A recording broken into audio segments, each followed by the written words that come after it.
ರಾಜ್ಯಪಾಲರ ನಡವಳಿಕೆ ರಾಜ್ಯಪಾಲರ ಘನತೆಗೆ ತಕ್ಕುದಾಗಿರಲಿಲ್ಲ ಅಂತ ಹೇಳಿ ವಾರ್ತಾಭಾರತಿ ಪತ್ರಿಕೆಯವರು ಎಡಿಟೋರಿಯಲ್ನಲ್ಲಿ ಬರೀತಾರೆ. ಉದಯವಾಣಿ ಇದು ಮಂಗಳೂರಿನಲ್ಲಿ ಹೆಚ್ಚಾಗಿ ಓದ್ತಕ್ಕಂಥ ಪತ್ರಿಕೆ. ಇದೇ ಮೇಯ್ನು. ಇಲ್ಲೂ ಇದೆ, ಬಟ್ ಮಂಗಳೂರಿನಲ್ಲಿ ಜಾಸ್ತಿ. ಮಂಗಳೂರು, ಉಡುಪಿ ಜಾಸ್ತಿ, ಅಲ್ಲಿ ಜಾಸ್ತಿ ಇರೋದು. ಮಂಗಳೂರಿನಲ್ಲಿ ಇವನು ಸುನೀಲ್ ಓದೋದು ಇದೇ ಪತ್ರಿಕೆ ಅಲ್ಲ, ನಿಮ್ದಲ್ವಾ? ನಿಂದಲ್ಲಪ್ಪ, ನನಗೆ ಗೊತ್ತು. ಓದೋದು ಅಲ್ಲ, ಜಾಸ್ತಿ ಓದೋದು ಇದೇನೆ. ನನಗೆ ಗೊತ್ತಿದೆ ಮಂಗಳೂರಿನವರೆಲ್ಲ ಜಾಸ್ತಿ ಯಾವ ಪತ್ರಿಕೆ ಓದ್ತಾರೆ ಅಂತ ಗೊತ್ತಿದೆ. ಅದ್ರಲ್ಲಿ ನೀನು ಮಂಗಳೂರಿಂದ ಬಂದಿರೋನಲ್ಲ, ಉಡುಪಿಯಿಂದ ಬಂದಿರೋನು. ಅದರಿಂದ ಉದಯವಾಣಿಯವರು ಬರೀತಾರೆ, ರಾಜ್ಯ ವಿಧಾನಮಂಡಲದ ಜಂಟಿ ಅಧಿವೇಶನ ಗುರುವಾರ ಐತಿಹಾಸಿಕ ಕಳಂಕವೊಂದಕ್ಕೆ ಸಾಕ್ಷಿ ಆಯಿತು.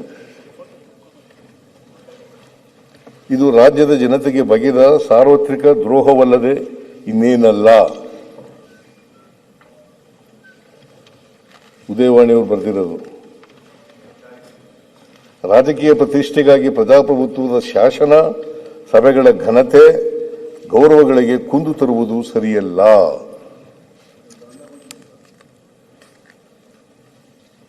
ಇದು ಉದಯವಾಣಿಯವರು ಬರೆದಿರ್ತಕ್ಕಂಥ ಎಡಿಟೋರಿಯಲ್.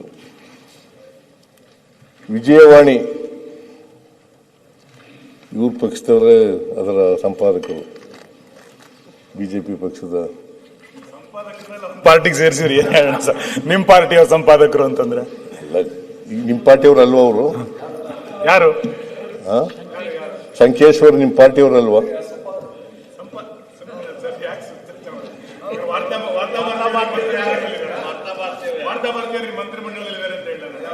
ನೋ, ನಮ್ಮ ಪಾರ್ಟಿನಲ್ಲಿ ಯಾರು ಇಲ್ಲ, ಯಾರು ಇಲ್ಲ.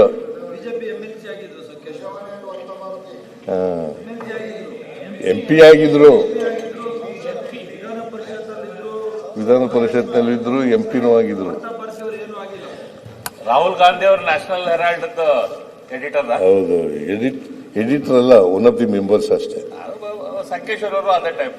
ಆಯ್ತಪ್ಪ, ನಾನು ಬೇಡ ಇಲ್ಲ ಅಂತ ಅವ್ರ ಮೇಲೆ ಅಲಿಗೇಷನ್ ಏನು ಮಾಡ್ಲಿಲ್ವಲ್ಲ. ನಾನು ಮಾಡದ್ನಾ?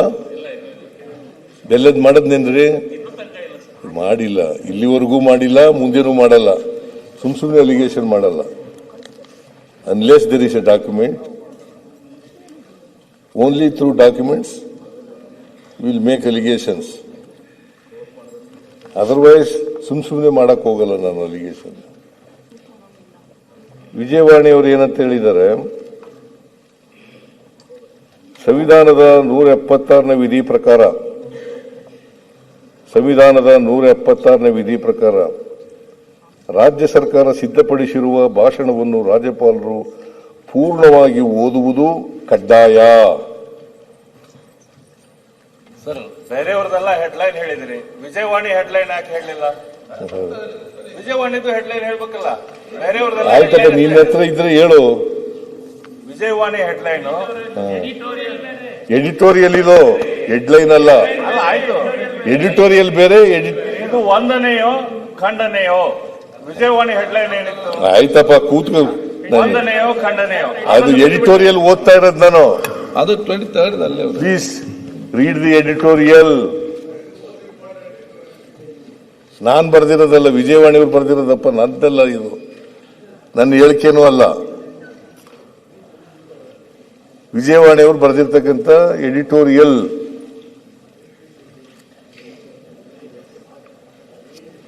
ಓದುವುದು ಕಡ್ಡಾಯ. ರಾಜ್ಯಪಾಲರು ಸಾಂವಿಧಾನಿಕ ಹುದ್ದೆಗಿಂತಲೂ ಹೆಚ್ಚಾಗಿ ರಾಜಕೀಯ ಏಜೆಂಟ್ರಂತೆ ವರ್ತಿಸುವುದೇ ಎಲ್ಲ ಅಹಿತಕರ ವಿದ್ಯಮಾನಗಳಿಗೆ ಕಾರಣವಾಗಿದೆ.